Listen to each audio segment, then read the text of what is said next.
Israel का आखिर मुख्य टारगेट क्या है? क्या हमास उसका मुख्य टारगेट था? क्या हिजबुल्लाह उसका मुख्य टारगेट है या फिर कुछ और? पेजर डेटोनेट हुए और जब आपने बताया कि वॉकी टॉकी और ऐसी चीज़ें हुई तो कहीं ना कहीं हिजबुल्लाह का जो कम्युनिकेशन सेटअप है एक दूसरे से बात करने का वो पूरा तहस नहस हो गया। क्या ईरान खुलकर अब इस वॉर में आ गया है? इसराइल ने किया है इस टेंटिकल्स को पहले नम कर दिया या ख़त्म कर दिया। अब उसका टारगेट हेड पे है, ऑक्टोपस हेड। 60 फुट ज़मीन के नीचे बंकर जो बनाए थे फोर्टिफाइड, यहाँ पे इनके जो चीफ हैं, सेक्रेटरी जनरल कहते हैं नसरल्ला, हसन नसरल्ला, उनकी मीटिंग थी और इन्होंने उसको टारगेट किया उस कंपाउंड। ये ऐसे बॉम्ब्स होते हैं, उसको कंक्रीट को पेनिट्रेट करके अंदर जाके फिर ब्लास्ट होता है। एक बार पहले भी नसरल्ला को मारने की कोशिश की गई थी और नसरल्ला ऑल्सो न्यू कि वो टारगेट हैं, तो वो कभी भी अपनी location, he was heavily guarded. चाहे ईरान हो, चाहे हिजबुल्लाह, हमास, सबके बीच में इजराइल के लोग बैठे हुए हैं। इंटेलिजेंस गैदरिंग के बाद एक प्लानिंग की जाती है बहुत अच्छे तरीके। करीब 70 से 75% जो मिलिट्री कैपेबिलिटी है हिजबुल्लाह की वो खत्म हो गई। पेजर का इस्तेमाल क्यों आज के समय में? ये सुरक्षा के लिए किया गया था और उसको टारगेट करना बहुत साल से चल रहा है कि कई देशों में, भारत में भी ये बात उठी कि हमारे फ़ोन हैक हो रहे हैं पॉलिटिकल लीडरशिप के लिए। उसमें एक मॉलवेयर है पेगासस करके, जो कि इजरायली ओरिजिन का है। तो इजरायलीज जो इंटेलिजेंस गैदरिंग की इनकी मैकेनिज़्म है, टेक्नोलॉजी है, बहुत ही हाई एंड। हसन नसरल्ला ने इंस्ट्रक्शन दी अपने सारे साथियों को हिजबुल्लाह के कि अब से कोई मोबाइल यूज़ नहीं करेगा। इस तरह का चिप डिज़ाइन किया जो कि PETN एक्सप्लोजिव कहा जाता है, उसको एम्बेड किया उस पेजर में। के पास भी ये पेजर था, उन्होंने जब भी बटन दबाया that was an indication for this explosive to go off। क्या अब ईरान की मजबूरी हो गई थी ये वॉर करना, कि ये अटैक करने के लिए? क्योंकि उसके बाद ही ईरान में इनकी अंदर की हालात अच्छे नहीं। There is a massive unrest kind of a thing in the youth, because वो रियलाइज कर रहे हैं कि दुनिया बहुत आगे निकल गई है और हम अभी भी बहुत पीछे हैं। ये जो रियलाइजेशन है ये इजराइल को पता है। नमस्कार व्यूवर्स, द अर्चना शो में आपका बहुत बहुत स्वागत है। आज का ये पॉडकास्ट बहुत इम्पोर्टेंट है। रीसेंट जितनी भी घटनाएं हुई हैं इस वक्त, उस पर हम बात करेंगे। इजराइल, हमास, हिजबुल्लाह और ईरान।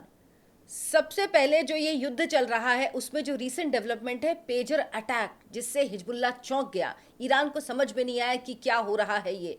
हिजबुल्लाह के सेकेंड लाइन जो कमांड थी वो पूरी तरह से नष्ट हो गई, तहस नहस हो गई। अभी उस झटके से उबरा नहीं था कि उसके बाद वॉकी टॉकी में धमाके होने शुरू हो गए। अभी ये चल ही रहा था, सब कुछ ये हो रहा था कि किसने किया, कैसे किया, इजराइल ने आखिर ये सब कुछ कैसे किया। तब तक नसरल्ला जो हिजबुल्लाह का कमांडर है वो मारा गया। अब इजराइल ने अपनी स्पेशल फोर्स लेबनान में उतार दी है और उसके बाद रात में कल जो हुआ, ईरान ने डायरेक्ट अटैक कर दिया है अब इजराइल पर। तो इन सब पर हम चर्चा करेंगे और सबसे बड़ा सवाल इनके बीच ये है कि इजराइल का आखिर मुख्य टारगेट क्या है? क्या हमास उसका मुख्य टारगेट था? क्या हिजबुल्लाह उसका मुख्य टारगेट है या फिर कुछ और? ये हम खुलासा करेंगे आज के इस पॉडकास्ट में। हमारे साथ जुड़ गए हैं air marshal Sanjeev Kapoor. Sir, बहुत बहुत स्वागत है आपका। धन्यवाद सर, इतने रीसेंट डेवलपमेंट, इतनी सारी चीजें एक के बाद बैक टू बैक हो रही हैं कि शायद ईरान हो, हिजबुल्लाह हो, समझ ही नहीं पा रहे हैं कि हुआ क्या है। हम सबसे पहले शुरुआत करेंगे जो लेटेस्ट अपडेट है, जो हुआ कल, जिस तरह से हमला किया ईरान ने। क्या ईरान खुलकर अब इस वॉर में आ गया है या वो पहले की तरह एक इस अटैक के बाद प्रॉक्सी वॉर ही जारी रखेगा? मैं कहीं पढ़ रहा था आज सुबह कि ये एक ऑक्टोपस जैसी स्थिति है जिसमें जो हेड है वो ईरान है और उसके जो टेंटिकल्स हैं वो हमास हैं, हिजबुल्लाह हैं, हूतीज़ हैं और बाकी छोटी छोटी ऑर्गेनाइजेशंस हैं। तो जो इजराइल ने किया है इस टेंटिकल्स को पहले नम कर दिया या ख़त्म कर दिया, वन बाय वन। अब उसका टारगेट हेड पे है, ऑक्टोपस हेड। तो ये जो घटना जैसे अनफोल्ड हुई है, इजरायली जो स्ट्राइक्स थी वो 16-17 सितंबर से चल रही थी ओवर लेबनान। जोग्राफिकली अगर आप मैप देखें तो Lebanon is just north of Israel. तो जितने हिजबुल्लाह के लोग थे वो अपने कैंप्स डाल के इस बॉर्डर पे बैठे हुए थे एंड नॉर्दर्न इसराइल्स पे अटैक किए जा रहे थे, तो उनको भगाने के लिए 16-17 सितंबर से ये चल रहा था। बट मेन जो डिसाइसिव एक्शन हुआ है वो 27 सितंबर को हुआ है, जबकि सदर्न सबर्ब है बैरूट का, वो एक बहुत शिया स्ट्रॉन्ग होल्ड माना जाता है। और मैंने कुछ वीडियोस भी देखे हैं, वहाँ 60 फुट ज़मीन के नीचे बंकर जो बनाए थे फोर्टिफाइड, यहाँ पे इनके जो चीफ हैं, सेक्रेटरी जनरल कहते हैं नसरल्ला, हसन नसरल्ला, उनकी मीटिंग थी। अब इस चीज़ के लिए सबसे बड़ा क्रेडिट जाता है इंटेलिजेंस को, जो इजरायलीज़ ने कई सालों में इकट्ठी की। और टॉप लीडरशिप, जो टॉप 9 में से 8 लोग हिजबुल्लाह के उस मीटिंग में शामिल होने के लिए उस वक्त वहाँ पहुँचे। इनके पास जानकारी थी और इन्होंने उसको टारगेट किया, उस कंपाउंड को। एंड ये जो बॉम्ब्स थे ये बहुत स्पेशलाइज्ड बॉम्ब्स होते हैं, एयरफोर्स में हम इनको यूज़ करते हैं। इनको बॉम्ब को ये कंक्रीट बंकर्स को बस्ट करने के लिए यूज़ किया जाता है। ये बेसिकली जब एनिमी पे अटैक करते हैं तो उनके जो रनवे होते हैं हार्डनेल शेल्टर्स होते हैं जिसके अंदर जहाज़ और एम्यूनिशन रखा जाता है सुरक्षित, ये ऐसे बॉम्ब्स होते हैं, उसको कंक्रीट को पेनिट्रेट करके अंदर जाके फिर ब्लास्ट होते हैं। तो ये इजरायली एयरफोर्स का एक 69 स्क्वाड्रन है जो कि खबर बाहर निकली है। They use their guided bomb units and इन्होंने उस वॉरहेड्स को यूज़ किया, बॉम्ब लाइव यूनिट्स, उसको BLUs कहते हैं, एंड उनको यूज़ किया जो कि अंदर जाके फटते हैं। और उसके कारण कम से कम नीचे तो 30 से 40 मीटर के खड्डे उन्होंने कर दिए और ये 80 टन तक इन्होंने बॉम्ब्स का जो वेट है वो डाला गया। हर जहाज़ मामूनन इस कॉन्फ़िगरेशन में 900 से 1500 1700 केजी क्या लोड कैरी करता है एक बॉम्ब में। बट इन्होंने ये पैकेज भेजा और वो नहीं चाहते थे कि ये मौका हमारे हाथ से चूके। एक बार पहले भी नसरल्ला को मारने की कोशिश की गई थी और नसरल्ला ऑल्सो न्यू कि वो टारगेट हैं, तो वो कभी भी अपनी location, he was heavily guarded, उनकी सारी मूवमेंट और वो थी। एंड अच्छी जानने की बात यह है कि लेबनान में इजरायली फोर्सेस फर्स्ट टाइम घुसी हैं 2006 में। 2006 में लेबनान और इसराइल की झड़प हुई थी एंड उनके हिजबुल्लाह के एक MP हैं, उनका नाम है अमीन मोहम्मद शेरी। तो उन्होंने ये कहा था कि जब हमारे पेजर डेटोनेट हुए और जब आपने बताया कि वॉकी टॉकी और ऐसी चीज़ें हुई, तो कहीं ना कहीं हिजबुल्लाह का जो कम्युनिकेशन सेटअप है एक दूसरे से बात करने का, वो पूरा तहस नहस हो गया। तो वो जो शॉक की कंडीशन थी, यही एक विंडो थी इजरायलीज़ के पास ट्राई करने के लिए, बिकॉज इनका कमांड, कंट्रोल एंड कम्युनिकेशन अर्थव्यस्त था। तो इन्होंने बहुत महीनों से इंटेलिजेंस गैदरिंग की है इजरायलीज़ ने। इनके पास सैटेलाइट के थ्रू इंटेलिजेंस है, इनके पास कम्युनिकेशन के थ्रू इलेक्ट्रॉनिक गैदरिंग है। इलेक्ट्रॉनिक और ह्यूमन दोनों इंटेलिजेंस का मिक्सचर है ये, जो इतना एक्यूरेट इंफॉर्मेशन उनके पास और है। जहाँ तक मैं पढ़ रहा था, बहुत सारे सूत्रों ने बताया कि अब ईरान के अंदर जो रिपब्लिकन गार्ड्स हैं, इनकी जो मेन फोर्स है, उसके अंदर ही इन्होंने मोल्स पैदा कर लिए हैं इसराइल ने, जो कि इनको जानकारी दे रहे हैं। तो कुछ पिछले 6-8 महीनों में जितनी टॉप लीडरशिप है, चाहे ईरान की ले लें, हमास की ले लें, हिजबुल्लाह की ले लें, वो किसी न किसी तरीके से इसराइल ने निकाल दी हैं। तो उसमें कहीं ना कहीं इनके जो अपने मोल्स हैं उनको साथ लेना बहुत ज़रूरी है। मतलब हम अगर बहुत आसान भाषा में समझें तो चाहे ईरान हो, चाहे हिजबुल्लाह, हमास, सबके बीच में इजराइल के लोग बैठे हुए हैं, टॉप लेवल पे बैठे हुए हैं, जो उनको खुद नहीं पता है। हाँ, वो अब इनके 20 कमांडर मारे गए हैं और इसी स्ट्राइक में जो हम डिस्कस कर रहे हैं, कहा जाए, मैं पढ़ा था, करीब 70 से 75% जो मिलिट्री कैपेबिलिटी है हिजबुल्लाह की वो ख़त्म हो गई है। और इसमें इनकी नसरल्ला की डॉटर भी बताया गया है कि मारी गई है। ये पैटर्न कॉमन है, आप हमास के जो लीडरशिप है उसको निकालने के लिए देखिए, जो आप हिजबुल्लाह की लीडरशिप है उसको देखिए। इंटेलिजेंस गैदरिंग के बाद एक प्लानिंग की जाती है बहुत अच्छे तरीके से। हानिया इस्माइल को इस्माइल ने- ईरान में मारा गया। हाँ जी। तो इस वक्त तो जब ये हम डिस्कस कर रहे हैं 27 सितंबर की, उस टाइम पे तो जो बेंजामिन नेतन्याहू न्यूयॉर्क में थे यूनाइटेड नेशंस में। तो वहां से उनसे उन्होंने वहाँ ऑर्डर से किया। ओके की है और तब ये स्ट्राइक गई है। स्ट्राइक हुआ। तो ये उनको दाद देनी पड़ेगी हमारे को, इजरायली डिफेंस फोर्सेस की, जिन्होंने ये ऑपरेशन प्लान किया और उनको इस जो अपने टारगेट की खोज थी, उन्होंने अंत में उसको खोज लिया। अच्छा, इससे पहले पेजर अटैक हुआ। पेजर अटैक ऐसा अटैक कि समझ ही नहीं पाई कि हुआ क्या है। और बहुत सारे लोग ऐसे हैं जो आज की जनरेशन के जो शायद पेजर जानते भी नहीं होंगे कि पेजर होता क्या है। और फिर लगा कि पेजर का इस्तेमाल क्यों आज के समय में, ये सुरक्षा के लिए किया गया था। और उसको टारगेट करना, किस तरह से वो कंसाइनमेंट आएगा, किस कंपनी में आएगा, ये सब कुछ हर एक चीज तय करना। और वहां पर उनके बैठे लोगों ने ही, इजराइल के लोगों ने ही, जो हिजबुल्लाह के हायर कमांड था, उनको ये बताया कि आप इस कंपनी से लीजिए। ये सब कुछ किस तरह से, कितने सालों के ये सारा कुछ प्लानिंग थी और किस तरह से सफल हो पाए। ये अगर आपको याद होगा, बहुत साल से चल रहा है कि कई देशों में, भारत में भी ये बात उठी कि हमारे फ़ोन हैक हो रहे हैं पॉलिटिकल लीडरशिप के लिए। उसमें एक मॉलवेयर है पेगासस करके, जो कि इजरायली ओरिजिन का है। तो इजरायलीज जो इंटेलिजेंस गैदरिंग की इनकी मैकेनिज़्म है, टेक्नोलॉजी है, वो बहुत ही हाई एंड है। तो उन्होंने, हिजबुल्लाह ने रियलाइज़ किया कि इनके सारे फ़ोन्स कॉम्प्रोमाइज्ड हैं। तो इसी साल फरवरी 2024 में हसन नसरल्लाह ने इंस्ट्रक्शन दी अपने सारे साथियों को हिजबुल्लाह के, कि अब से कोई मोबाइल यूज़ नहीं करेगा कम्युनिकेशन के लिए, क्योंकि उनको ये था कि हम जो भी बात कर रहे हैं ये इजरायली सुन लेंगे। तो उन्होंने इंस्ट्रक्ट किया कि अब से सब लोग पेजर्स का इस्तेमाल करेंगे। अब इजराइल जानता था कि एक दिन ऐसा आएगा, तो उसके लिए पिछले 4-5 साल पहले से उन्होंने प्लानिंग स्टार्ट की थी। तो एक मोबाइल नेटवर्क कंपनी है, उसका नाम है गोल्ड अपोलो पेजर्स। तो उसके अंदर इन्होंने अपने व्यक्ति बिठाए और एक इस तरह का चिप डिज़ाइन किया जो कि PETN एक्सप्लोजिव कहा जाता है, उसको एम्बेड किया उस पेजर में।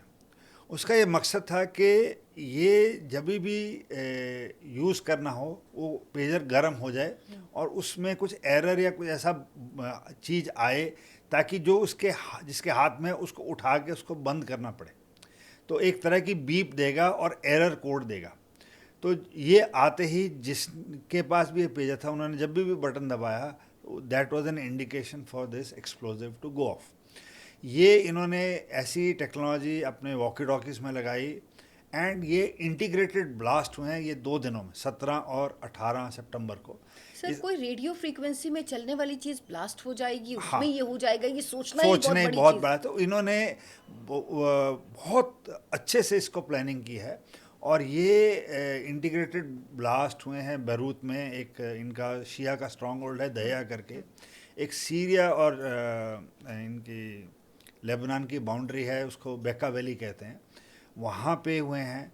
और इनके 24 जो मेन लीडर्स थे हिजबुल्लाह के, वो मारे गए हैं इसमें। कई लीडर्स सीरिया के मारे गए हैं, बहुत से।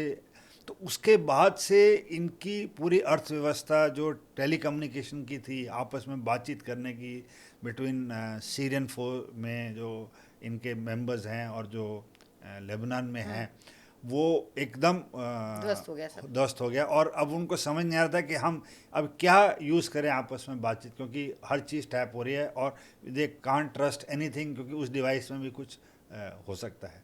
तो इस विंडो का मेरे हिसाब से फ़ायदा उठाया इजराइल ने और टारगेट किया, क्योंकि वो ये मौका जो 27 सितंबर को उनको मिला, जबकि सारी लीडरशिप, और उसमें इस मीटिंग में एक इजराइल के ईरान के बहुत बड़े जनरल भी थे, तो वो भी मारे गए। तो इन्होंने ये टारगेट करके ये चीज़ की। अब जो आपने प्रश्न पूछा शुरुआत में, मेन इंसिडेंट यहाँ से स्टार्ट होता है। अब ईरान जो कि फाउंटेन हेड है इन सारी ऑर्गेनाइजेशन। सर, ईरान पे आएंगे, उससे पहले हिजबुल्ला पे ही। क्या हिजबुल्ला की, अब जिस तरह बता रहे हैं 70% लीडरशिप खत्म हो गई है, क्या मान ले हिजबुल्ला खत्म हो चुका है, उसका हेड खत्म हो गया, 70% लीडरशिप खत्म हो गई, या अब वो और ज़्यादा खतरनाक हो सकता है? हाँ, मैं आपसे थोड़ी सी जानकारी, जो भी अपने व्यूअर्स हैं जानना चाहते हैं। लेबनान एक क्रिश्चियन कंट्री था, लेबनान एक बहुत ही progressive and modern Christian country था। अराउंड 1970s में शुरू में Sunnis and Christians war on the western part, बहुत सुंदर कोस्ट है इनका मेडिटेरेनियन में लेबनान का, and it was a very progressive, and south में थोड़ी पॉकेट्स में शिया लोग रहते थे, और वहीं पे हसन नसरल्ला का जन्म हुआ था 1960 में साउथ ऑफ लेबनान में। तो इनकी सिविल वॉर स्टार्ट हुई 1975 से लेके और 1990 तक। ये लड़ाई 15 साल चली बिटवीन पहले सुन्नीस और क्रिश्चियंस के बीच में हुई, फिर शियात और सुन्नीस के बीच में हुई, फिर शिया सुन्नी मिल गए, फिर वो क्रिश्चियन से लड़ने लग गए। इनको बेसिकली बैरूत और जो बाकी लेबनान का वो था। अब इसकी बैकग्राउंड ऐसे जाती है कि एक शाह पहलवी होते थे 1979 में, तो Iran was also a very progressive and a modern country at that stage. It was absolutely modern state. Even Afghanistan to that extent was very modern. तो उस टाइम पे जब ईरानियन रेवोल्यूशन हुआ 1979 के बाद, तो उनको अयतुल्ला खुमानी से डायरेक्ट सपोर्ट मिलने लग गई शिया बॉडीज़ को, बिकॉज उन्होंने रियलाइज़ किया कि हमारे को अपनी एक होल्ड बनानी है मुस्लिम वर्ल्ड में। तो ये दौर था जब यहाँ सिविल वॉर चल रही थी, जब रेवोल्यूशन हुआ, और उसके बाद तो हिजबुल्लाह फाइनली 1985 में क्रिएट की गई है, एंड ये एक broad based Iranian revolutionary guard का ही ऑफशूट कह सकते हैं। Basically it's a offshoot of Iran, क्योंकि इनकी ट्रेनिंग, आर्म्स, एम्यूनिशन, इक्विपमेंट सब ईरान की, एंड उनकी जो टॉप एजेंसी है ईरानियन रेवोल्यूशनरी गार्ड्स, वो इनको इनिशियल ट्रेनिंग दी। फिर इन्होंने यंग बच्चों को और इन लोगों को लिया साथ में, और इस मूवमेंट तो नसरल्ला ने हिजबुल्लाह 1992 में ज्वाइन की। तो ये उस टाइम सिविल वॉर चल रही थी। ये इनके पास काफ़ी अच्छी ऑरेटरी स्किल्स थी, एंड ये धीरे धीरे रैंक्स में ऊपर आए। टर्निंग पॉइंट आया जब 1992 में ही इनके एक लीडर थे सैयद अब्बास अल मुसावी, ये एक हेलीकॉप्टर अटैक में इजराइल द्वारा मारे गए। तो उस टाइम पे ये खोज रहे थे कि हमें एक लीडरशिप चाहिए, तो वहीं से उभर के ये निकले, एंड इन्होंने हिजबुल्लाह को लीड किया। धीरे धीरे उसको जो एक मिलिटेंट ऑर्गेनाइजेशन थी उसको पॉलिटिकल शेप दी। तो इन्होंने, ऐसा नहीं है कि ये मिलिटेंट ऑर्गेनाइजेशन है, तो इन्होंने लेबनान में अपनी पार्टी बनाई, पार्टी इलेक्शन जीतती है। इनके जो मेंबर्स हैं अभी भी लेबनान की पार्लियामेंट में हैं, इनके अपने मिनिस्टर्स हैं, एंड इनकी जो वैल्यू है हसन नसरल्ला की, वो तब बढ़ी जब 2006 की लड़ाई हुई बिटवीन इजराइल एंड लेबनान। ये लेबनान में हुई थी, और उसमें इन्होंने काफ़ी, though they lost, the Hezbollah lost to Israelis, but the war went on for quite some time, and the importance of Hassan Nasrallah came to light. So everybody in the Middle East and this Arab world realized that he is a very key figure in Hassan. So then what happened, the states, the deep states and the open states of Syria, Iran, and they started. And at this stage, the Syrian president Bashar al-Assad, जिनको अभी भी Hezbollah ने मदद की जब civil war चल रही थी सीरिया में, he also came in support.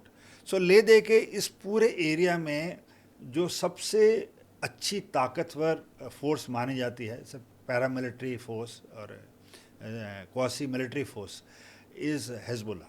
तो अब उनकी जब टॉप लीडरशिप अभी निकल गई है, तो somewhere Iran has felt rattled, because पहले हमास जो भी इन्हीं का ईरान का ही ऑफशूट है उस पर हुई, फिर हुतीस जो यमन में हैं, इस अटैक के बाद हुती started attacking.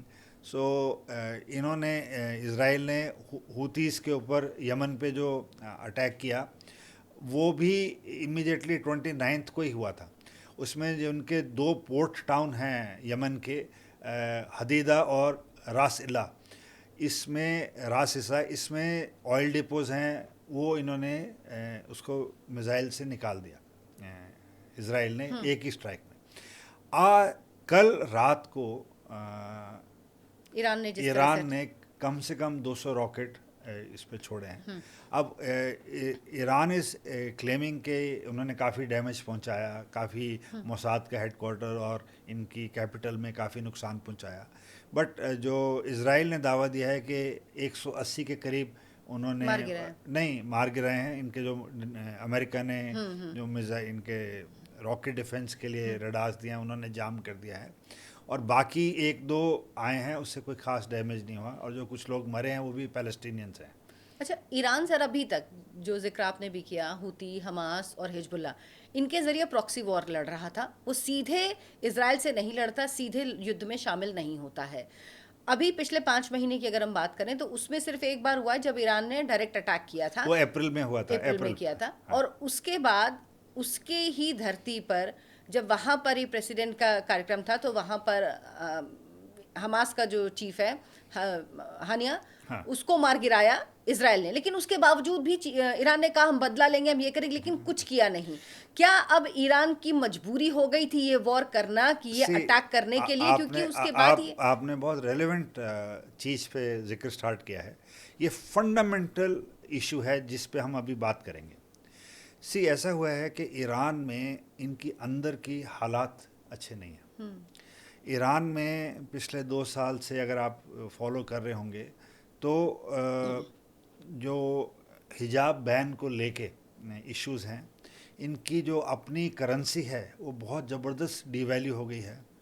There is a massive unrest kind of a thing in the youth, because वो रियलाइज़ कर रहे हैं कि दुनिया बहुत आगे निकल गई है और हम अभी भी बहुत पीछे हैं। तो somewhere the Iranian normal person is not happy with the leadership. अब उनको ये लगता है कि ये जो टॉप लीडरशिप है हमारी, वो तो अच्छी हालात में रह रहे हैं और अच्छे उसमें रह रहे हैं, बट हमारे को कहीं ना कहीं छोड़। ये जो रियलाइजेशन है ये इज़राइल को पता है। तो इज़राइल के प्रेसिडेंट ने परसों एक स्टेटमेंट दी है ओपनली, फर्स्ट टाइम, कि ए common Iranian will feel a sigh of relief as they will overthrow their own regime. तो ईरान डायरेक्ट ईरान के लोगों को संबोधित कर पहली बार ऐसा। हाँ। आज तक इजराइल ने कभी भी ओपन स्टेटमेंट नहीं दी है, but this is the clear indication that now Israel has realised कि ये वीक हो चुके हैं। अब अपने देश को मुंह बचाने के लिए इनको कुछ तो अटैक करना था, ये उन्होंने कल किया। अब the response from Israel is that we will attack you as per our time and our choice. तो अब ये जितने इजराइल का मोटो यही है, हाँ जी, कि वो अपने समय के हिसाब से जगह और समय खुद चुन। अब अगर आप जोग्राफिकली देखें मैप से, तो ईरान और इजराइल के बीच में 2 प्रमुख देश आते हैं, एक सऊदी अरेबिया और एक जॉर्डन। तो उनकी फिजिकल फोर्सेस वहाँ से मूव करके हमला के लिए यहाँ तक नहीं आ सकती हैं, क्योंकि ये दोनों देश अलाउ नहीं करेंगे। तो जो कन्फ्रंटेशन चल रही है वो बेसिकली रॉकेट से ही चलेगी अभी तक। अच्छा सर, इसमें मेरा सवाल ये भी है कि जो ईरान की सेना है, क्या वो वाकई इस लायक है भी कि वो अगर फेस टू फेस कन्फ्रंट हो तो वो झेल पाए? क्योंकि उनकी, मुझे लगता है जो महारत हासिल है कि किसी बच्ची ने अगर हिजाब ठीक नहीं पहना है तो आप उसको मार दीजिए। हाँ। आपके यहाँ अगर जो कोई ऐसे प्रोटेस्ट कर रहे हैं तो आप उन नागरिकों पे, अपने सिविल जो आपकी सोसाइटी है उस पर आप वार करिए। हाँ। उनको युद्ध के इतने एक्सपीरियंस नहीं जितना इजराइल को है। हाँ, तो जैसे हम अभी डिस्कस कर रहे थे कि जो अमीनी थी लड़की 22 साल की, जिसने हिजाब नहीं डाला था, उसको सितंबर 2022 में मारा। अभी लास्ट मंथ ही वहाँ प्रोटेस्ट हुए दोबारा। एंड जो हार्डलाइनर और कट्टर जो रिपब्लिकन गार्ड्स के लोग जो शरिया लॉ वहाँ पे लगाने की कोशिश कर रहे हैं, वो कहीं ना कहीं वो उन लोगों को पसंद नहीं है। एंड जब ये नसरल्ला की डेथ हुई है अभी 27 सितंबर को, तो जितने ईरानियंस एग्जाइल में रह रहे हैं, यूके में, यूएसए में, कनाडा में, जर्मनी में, उन्होंने जश्न मनाया, सेलिब्रेट कर रहे हैं वो। तो अब ये कहीं ना कहीं वो अपने लोगों से ईरान में बात करते होंगे, और जो ईरान में हैं वो देख ही रहे होंगे कि हमारे जो अपने रिश्तेदार हैं जो फ्री वर्ल्ड में रह रहे हैं उनकी क्या ओपिनियन है। हाँ। तो इस चीज़ का, इस विंडो का मेरे हिसाब से इजराइल फ़ायदा उठाना चाहता है। तो इज़राइल अब ये चाहता है। और दूसरा, Iran is not a much liked country bye most of the Muslim world also. अब उसका एक कारण ये है, उसका ये कारण है कि इज़राइल ने ईरान ने बहुत छोटी छोटी ऑर्गेनाइजेशंस बनाई हुई हैं, terrorist kind of an organisation, जो हर मुस्लिम कंट्री में को ही भी है। प्रॉब्लम करती हैं। हाँ, तो इनकी कुछ चाहे वो सऊदी बनाई है, अरब हो, तो चाहे सऊदी किसी, अरेबिया में छोड़ी हुई हैं, कुछ हाँ, यूएई में छोड़ी हुई हैं, कुछ जॉर्डन में जॉर्डन छोड़ी में हुई हैं, छोड़ी कुछ हुई छोड़ी हैं। हैं। तो ये हर जगह ईरान ने इसीलिए प्रॉक्सी, ज्यादातर कंट्रीज कोई ऐसा विरोध ईरान हाँ के पक्ष में खड़ी हुई नहीं हाँ, दिखाई दी है तो हमको। इसीलिए ये जितनी प्रॉक्सीज हैं वो कहीं ना कहीं उस मुस्लिम कंट्रीज को भी तंग कर रही हैं कि ये ईरान हमारे देश में क्या कर रहा है। ईरान के कुछ ये पाकिस्तान, जब हम उस दिन डिस्कस कर रहे थे बलोचिस्तान में, तो ऐसे ईरान ने अपने प्रॉक्सीज हर जगह छोड़े हुए हैं। तो वो डायरेक्टली कन्फ्रंट नहीं करना चाहती जो ईरान की लीडरशिप है, बट उन्होंने पिछले कई सालों से ये प्रॉक्सी वाली गेम खेली है।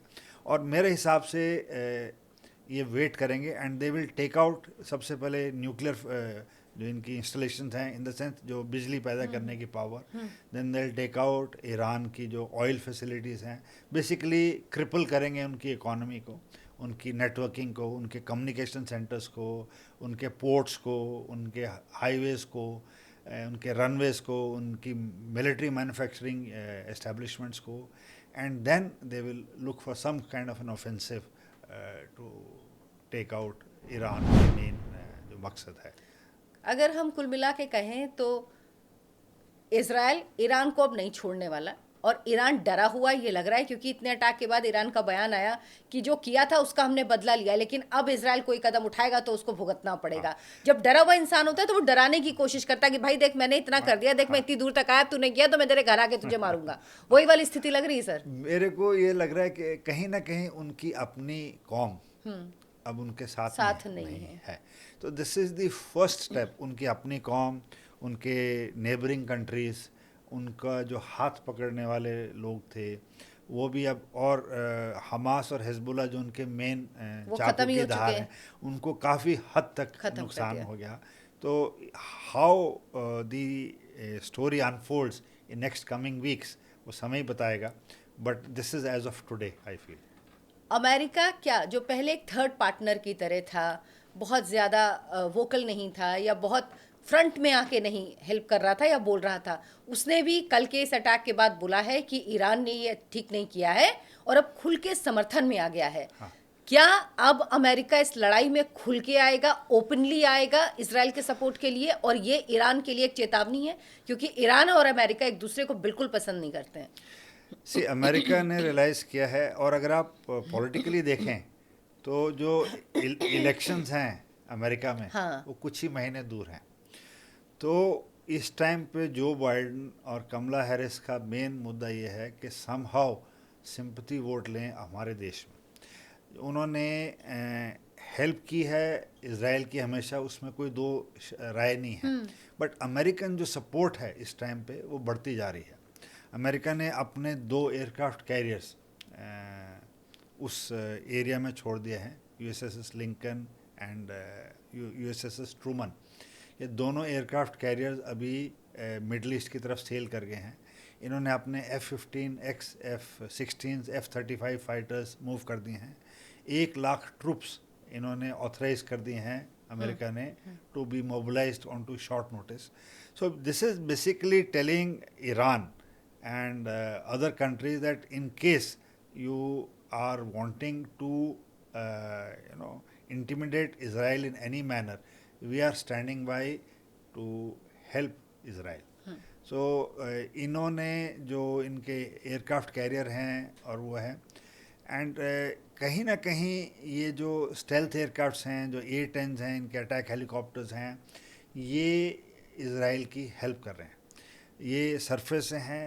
American satellites and Starlinks are helping to gather reconnaissance, and जो इन्होंने मोसाद ने और इनकी इंटेलिजेंस एजेंसीज ने जो स्पाइस इतने सालों में इकट्ठे किए हैं इन देशों में, वो बहुत ही अच्छा काम कर रहे हैं मेरी समझ से। क्योंकि इनकी इंटेलिजेंस गैदरिंग और and it couldn't come at a better time for Netanyahu personally because वो उनकी उस जो टाइम पे पॉलिटिकली था। वीक हो गए थे। अक्टूबर 7 टाइम तो उनको इम्पीच और उस करने की बात हो रही थी। अब 1 साल होने को आया है। अच्छा, कुछ लोग ये भी नैरेटिव चलाते हैं कि इसलिए नेतन्याहू ये कर रहे हैं, इसलिए नहीं, नेतन्याहू ये नहीं, कर रहे हैं, लेकिन इजराइल का तरीका हमेशा से यही रहा है कि अगर उनके देश को किसी ने, उनके नागरिक को किसी ने नुकसान पहुंचाया तो वो छोड़ते नहीं है उसको। अभी मेरी जो समझ है वो इज़राइल ने कुछ लेसन्स लर्न किए हैं गाज़ा से, क्योंकि गाज़ा में टनल्स थी, गाज़ा में जो इन्होंने नेटवर्किंग की है, सिमिलर चीज़ें अभी हिजबुल्लाह के यहाँ हैं। तो जैसा भी आपने कहा कि अब ग्राउंड अटैक स्टार्ट हो गया है, उसको ऑपरेशन नॉर्दर्न एरो कहते हैं। तो Israeli forces have physically entered Lebanon and ये जो रहते हैं हमास एंड हिजबुल्ला, ये विक्टिम कार्ड प्ले करते हैं जनरली। और ये जो अपनी मिसाइल्स एंड रॉकेट्स हैं, ये स्कूल में, हॉस्पिटल्स में इधर से अटैक करते हैं, ताकि अगर एनिमी हमारे को मारे सोर्स पे जहाँ से हैं, तो ये फिर बच्चों की बच्चे डेड मारे बॉडी हैं लेके तो वो रोएंगे कि बच्चों पे हमले हो रहे हैं। बट एक कौम देखिए आप, जूस के कौम देखिए, उनसे हमारे को बहुत कुछ सीखना है। हॉलोकास्ट जब हुआ सेकेंड वर्ल्ड वॉर का, तो कम से कम 60 से 70 लाख जूस मार दिए गए। उन्होंने आज तक विक्टिम कार्ड नहीं प्ले किया। ये रेजिलिएंट कौम है, यूनाइटेड कौम है, इनकी मिलिट्री दुनिया की सबसे अच्छी है। एंड आप बिलीव करेंगे, पूरी दुनिया में अगर जूस की आबादी देखें तो 0.2% है। एंड नेतन्याहू के लिए सबसे अच्छी बात है कि उनके जो बिगेस्ट क्रिटिक थे गिदोन सार, उनके इज़राइल के, उन्होंने अभी अभी उनकी कैबिनेट ज्वाइन किया। तो ये एक बहुत अच्छी चीज़ है देश के प्रति सारे लोगों का मिलके। उस टाइम पे नहीं देखते कि मैं ऑपोजिशन का हूँ कि ये है। अभी हमारे देश पे विपदा आई हुई है, हमारे देश पे भी, इसे ही कहते हैं नेशन फर्स्ट। हाँ जी, तो वो एक बहुत अच्छी चीज़ है जो हमें हमारे देश में सीखनी चाहिए कि irrespective of your political differences, when it comes to national issues, we should all be together. ये हमारे देश के लोगों के लिए भी सीख है, जो हर बात में अपने देश के लिए ही गलत चीज़ें बोलते रहते हैं, अपने देश के लिए ही। मुझे लगता है जिस देश में हम लोग रहते हैं ना, इससे ज़्यादा स्वतंत्रता, इससे ज़्यादा आज़ादी, इससे ज़्यादा बराबरी कानूनी रूप से कम कहीं नहीं मिलती। महिला पुरुष होने का विभेद नहीं है, आप किसी धर्म के हों, किसी जाति के हों, कोई फ़र्क नहीं, लेकिन तब भी कुछ लोग रोते रहते हैं क्योंकि उनकी रोने की आदत है। सर, इज़राइल क्या इस बार जो ये लड़ाई लड़ रहा है, उसका मकसद, फाइनल उसका मकसद क्या है, फाइनल उसका एम क्या है, और क्या ये लड़ाई वंस एंड फॉरएवर नहीं तो कम से कम लंबे समय तक कोई सर ना उठा पाए, ये लड़ाई है? फाइनल एम क्या करके लड़ रहा है? उन्होंने जब लड़ाई स्टार्ट की थी 7 अक्टूबर लास्ट ईयर इजराइल ने, तो उन्होंने बोला था कि हम ऐसा करेंगे कि दोबारा ऐसा चीज़ ना हो, वन ऑफ द चार्टर्स। तो उसका जो मैंने आपसे शुरू में कहा, फाउंटेन हेड इज ईरान। सो मेरे हिसाब से जो पहले हमास खत्म किया, हिजबुल्ला, अब जो मेन जो हेड है, फाउंटेन हेड आप कह रहे हैं, अब ईरान, अब वो उस पे आया है। तो मेरे को जहाँ तक लगता है कि इनका सोल एम इसराइल का ये है कि हम तख्ता पलट करेंगे ईरान में। तो बिकॉज जो लोकल आदमी हैं, जो कॉमन पर्सन है, वो भी यही चाहते हैं, तो ये फैसिलिटेट करेंगे। जो इतनी अच्छी, मतलब एक होता है ना, एक होता है कौन सा वक्त सबसे बेहतर है, ईरान के अंदर जितनी प्रॉब्लम्स हैं, तो ये वक्त सबसे बेहतर है इसके लिए क्या? बिल्कुल बेहतर है, क्योंकि ईरान, आप ये ना भूलिए कि ईरान इस रीजन की सबसे स्ट्रॉन्गेस्ट पावर है। बिल्कुल, it's a very old civilisation, it has one of the finest military, but last few years से वो काफ़ी स्ट्रेस्ड है। बिकॉज जो सीरिया में लड़ाई चल रही थी, इनके फोर्सेस वहाँ तक डिप्लॉयड थे। ये पूरी मिडल ईस्ट में जहाँ पे भी हूती से लेके, हमास से लेके, हिजबुल्ला से लेके, जो बाकी इनकी संस्थाएं हैं, उसको लेके इनकी काफ़ी जो रिसोर्सेज हैं वो स्ट्रेस्ड हैं। एंड वेस्ट ने बहुत सारे सैंक्शंस लगा रखे हैं इनके एक्सपोर्ट पे, ऑयल पे, गैस पे, तो इनका रेवेन्यू ईरान का उस हिसाब से आ नहीं रहा। मिलिट्री प्रोडक्शन है जो इनकी एयरक्राफ्ट्स, वेपन्स की, वो है। कहा जाता है कि इनके पास न्यूक्लियर कैपेबिलिटी है, कहा जाता है कि रशिया ने इनकी ईरान की मदद की है, कहा जाता है कि इनके पास काफ़ी सारे एसेट्स हैं। But I am sure Israel would have all this information and they would plan the next move as per the available information. Sir, Bharat का रोल इसमें, जिस तरह से प्रधानमंत्री नरेंद्र मोदी ने एक दिन पहले नेतन्याहू से बात की और उसके बाद उन्होंने जो ट्वीट किया उसमें कहा कि आतंकवाद के खिलाफ लड़ाई है, आतंकवाद के खिलाफ लड़ाई खत्म होनी चाहिए, यानी ये क्लियर संकेत है कि भारत आतंकवाद के खिलाफ जो लड़ रहा है हम उसके साथ खड़े हैं। इजराइल के साथ तो हम हमेशा हैं क्योंकि सबसे अच्छा हमारा पार्टनर है, लेकिन हम आतंकवाद के खिलाफ और एक खुलकर किसी सार्वजनिक मंच पर बोलना और लिखना भारत की नीति साफ दिखाता है, साफ बताता है कि हम क्या कर रहे हैं। ये एक बहुत ही डिसाइसिव ट्वीट था, मैंने भी देखा था प्रधानमंत्री का ट्वीट। ये पहली बारी किसी हेड ऑफ स्टेट से बात करने के बाद टू से कि हम किसी भी उससे तरह के टेररिज्म को नहीं है, just an indication to our neighbour also that. And अगर आप फॉरेन मिनिस्टर मिस्टर जयशंकर की स्टेटमेंट देखें जो उन्होंने यूनाइटेड नेशन में बोला है, जो या जो यूरोपियन यूनियन और अमेरिकन फॉरेन मिनिस्टर से बात करते हुए दी है कि एक डेमोक्रेसी जब अपने हिसाब से काम करे, उन्होंने कल ही कहा है अमेरिकन फॉरेन मिनिस्टर से ब्लिंकन से कि अगर आप ये करें तो आपके लिए ठीक है, जब हम करें तो आप हमें नसीहत देने लग जाते हैं। तो जब आपके यहाँ पे प्रॉब्लम होगी तो अब भी हम भी आपसे, तब वो ठीक है, लेकिन जब हम पाकिस्तान के खिलाफ वहां से आतंक हमारे यहाँ सप्लाई कर रहा है, बेचता है, उस पे हम कार्रवाई करें तो फिर आपको परेशानी होने लगती है। तो कहीं ना कहीं पाकिस्तान भी अब घबराया हुआ है क्योंकि उनके अंदर के हालात, हमने 2 पॉडकास्ट कर ही दिए हैं, एक बलूचिस्तान पे और एक जो बाकी प्रॉब्लम है। और अभी मैं कल ही देख रहा था कि जो पाक ऑक्यूपाइड कश्मीर है उनके लोग भी अब भारत में मिलना चाहते हैं, ओपनली बात कर रहे हैं। तो कहीं ना कहीं उनको भी डर है कि ये जो स्पिल ओवर है उनके आपस में अगर कुछ बड़ा रिजीम चेंज हुआ या कुछ ऐसी हरकत हुई जो टचिंग है पाकिस्तान के ईरान में, तो कहीं ना कहीं पाकिस्तान के मन में भी ऐसा हो कि हमारे देश में ऐसी कोई घटना ना घटे। ईरान भी ये कह रहा है कि भारत जो है वो युद्ध ख़त्म करा सकता है, उसको पहल करनी चाहिए। मतलब चाहे रूस यूक्रेन का युद्ध हो, चाहे ईरान, जिनको भारत से इतनी एलर्जी होगी ऐसे वहाँ के, यहाँ पर हमारे देश में तो लोग नसरुल्लाह के लिए प्रदर्शन ही कर रहे हैं, आतंकवादियों के लिए प्रदर्शन करते हैं खुलेआम। अच्छा, पहले इस पे बात करते हैं सर, इसको आप किस तरह से देखते हैं जो यहाँ हमारे देश में लोग कश्मीर में कर रहे हैं, लखनऊ में कर रहे हैं, मुरादाबाद में कर रहे हैं, मतलब इसलिए प्रदर्शन, नसरुल्लाह वहाँ मर गया, आतंकवादी था, तुम कहीं के लिए रो रहे हो यहाँ पे? ये it is show of sympathy basically to remain connected. ये लेकिन ज्यादा, ये अरबों से ज्यादा वो मुसलमान हो जाते हैं, ऐसे ही होता है वहां पर वो डंडे मारते हैं कि अगर तुमने फिलिस्तीन का नाम लिया तो तुम्हें डिपोर्ट कर देंगे हम सीधे उठा के। तो जैसे अभी आप कह रहे थे, बहुत सारे वीडियोज ऐसे आए हैं कि वो बच्चों को पहले बच्चों के यहाँ उनका बचपन से ब्रेन वॉश किया है। मैंने आपको एक और पॉडकास्ट में बताया था कि इनकी जो बुक्स हैं, जो हिस्ट्री बुक्स हैं, इनको पढ़ाया जाता है। थोड़े दिन पहले एक 4 साल के बच्चे का वीडियो आया जब वो बोल रहा है कि ये हमारे दुश्मन हैं। तो ये सब घर से ही उनको सिखाया जा रहा है। तो उस परवरिश से जब माइंडसेट से बड़े होते हैं तो इस तरह की चीज़ें होती हैं। तो वही करते हैं, जब नसरुल्लाह मरता है तो जाके प्रदर्शन करते हैं आतंकवादियों के मरने पे। उनको जब बच्चे, अभी जब अटैक हुआ उसमें अगर इजराइल के बच्चे मरेंगे, अगर नागरिक मरेंगे तो वो नहीं दिखते हैं, लेकिन अगर दूसरी जगह के मरेंगे तो दर्द होता है। मुझे तो ऐसा दर्द भी समझ में नहीं आता कि इतना सेलेक्टिव दर्द कैसे हो सकता है।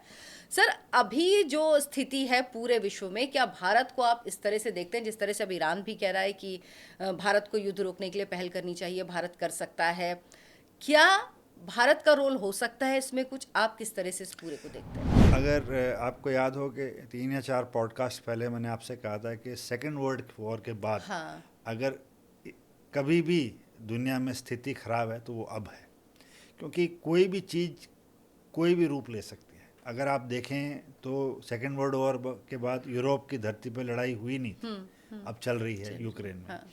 अगर आप देखें तो कहीं भी इस तरह से बहुत सारे कंट्री जो आपस में घुल के लड़ रहे हैं, इस स्टेट में कभी नहीं था। 1-2 कंट्री आपस में लड़ते थे, थोड़े दिन में सुलह हो जाती थी, और सारी लड़ाइयाँ आज से पहले तक छोटी हुई हैं, 15 दिन, 20 दिन, 1 महीना। उसके बाद इंटरनेशनल प्रेशर के तहत, इवन जब नेटो और इन्होंने सद्दाम हुसैन को हटाया या गद्दाफी को हटाया, तो वो ऑपरेशन थोड़े दिन ही चली। हाँ, बट ये अगर आप नोट करें 2.5 साल से युद्ध शुरू हुआ, युद्ध खत्म रहा ही नहीं है हो पा रहा वो है। जो यूक्रेन लोग का। कह रहे थे दिन में नहीं, कुछ दिन नहीं चल पाएगा। और इसराइल की भी जितनी ऑपरेशन रही हैं वो 6 डे वॉर रही हैं, हाँ। 12 डेज वॉर रही हैं, 14 डेज वॉर, 14 उसमें 1 month। उन्होंने पूरा सॉर्ट आउट कर दिया था और ले लिया था। अब 1 साल होने को आया है। 7 ये अक्टूबर एक I total think। Quantum shift है मेरे हिसाब से। एंड हमारे को भी इस तरह से लंबी लड़ाई के लिए तैयार होना पड़ेगा कि ये जो स्ट्रेच होंगे उसमें हर चीज़, resources, arms, ammunition, soldiers, equipment, and Bharat के तो 2 बॉर्डर्स Borders ही हैं ऐसे जहाँ लगे। पे उनको अपने ही फोर्सेस को मूव करना है। बट आपके प्रश्न पे आते हुए कि भारत का क्या रोल है, भारत एक उभरता हुआ विश्व गुरु टाइप का रोल मेरे को लग रहा है पिछले 5-1 साल में जो निकल के आया है। क्योंकि मैंने नहीं देखा ना पढ़ा कहीं कि चलती लड़ाई में एक देश का हेड ऑफ स्टेट चलती लड़ाई में दोनों देशों में जाए और बात करे और दोनों देश उसको उतनी ही इज्जत दें। और अभी भी जब पीएम अमेरिका गए तो साइडलाइन पे मिले, तो कहीं ना कहीं दोनों देश चाहते हैं कि कोई मीडिएट करे। और एंड ऐसे ही जो सिग्नल्स आ रहे हैं, जो इज़राइल की लड़ाई हो रही है, एंड कहीं ना कहीं मुझे ये लगता है जब हमारे पीएम ने बात की होगी इज़राइली उनसे, तो उन्होंने ये भी ऑफ़र किया होगा कि अगर आप चाहते हैं तो हम मध्यस्थता कर सकते हैं। बट अब वो इज़राइल को डिसाइड करना है कि किस स्टेज पे जाके वो करना चाहेंगे। बट सर्टनली भारत अब एक ऐसी स्थिति में है कि हर कोई चाहता है कि उनको टेबल पे बिठाएं और उनकी सलाह ली जाए, जो या फैसिलिटेटर बनाया जाए या किसी भी झगड़े में एक आदमी जो जरूरत पड़ती है ना, जो मॉडरेटर कह लीजिए या सुलह कराने वाला। घर में भी जब लड़ाई होती है तो कोई बड़ा बूढ़ा बैठ के सुलटाता है, तो वही वाला है कि आ जाइए बात करने के लिए, ताकि दोनों एक टेबल पे बैठ पाए, बात कर पाए, नेगोशिएशन दोनों पक्ष इनकी सुनेंगे या इनकी मान, तो ये मान के मुझे लगता है कि भारत की स्थिति अब ऐसी है कि हर देश हमारे से एंगेज करना चाहता है। तो आज के इस पॉडकास्ट में हमने बहुत डिटेल में जिक्र किया कि अभी क्या हालात हैं और क्या चाहता है इजराइल। बातचीत करने की बात ईरान ज़रूर कर रहा है, लेकिन एक लक्ष्य साफ नज़र आ रहा है। जब तक सबको साफ नहीं करेगा तब तक इजराइल रुकेगा नहीं। इस बार इजराइल लड़ रहा है वंस एंड फॉर एवर। बहुत हो गया, हर कुछ दिन में लड़ाई। आप लोग प्रॉब्लम करते हैं, शांति से अपने देश में रह रहे हैं, आप ज़बरदस्ती घुस के आएंगे, उनके घर की महिलाओं को, बच्चों को लेके जाएंगे घसीट के, और आदमियों को, और वो देश आपको छोड़ेगा। इजराइल जड़ से ख़त्म करेगा इस आतंकवाद की जंग को। और मुझे लगता है जो भी देश आतंकवाद से लड़ना चाहते हैं, जो भी देश क्लियर कट अपना एक विजन रखते हैं कि क्या है आतंकवाद और दुश्मन और दोस्त की पहचान क्या है, क्या फ़र्क है, उनको इजराइल से सीखना चाहिए। वो बिल्कुल सीधा बताता है कि क्या मतलब है और कहाँ वो लाइन ड्रॉ होती है। आपको हमारा पॉडकास्ट कैसा लगा ज़रूर हमें कमेंट करके बताइए, ज़्यादा से ज़्यादा लोगों तक इसे पहुँचाइए, देखिए, शेयर कीजिए, लाइक कीजिए और चैनल को सब्सक्राइब ज़रूर कीजिए। सर बहुत बहुत धन्यवाद आपका, thank you so much. Thank you very much. नमस्कार।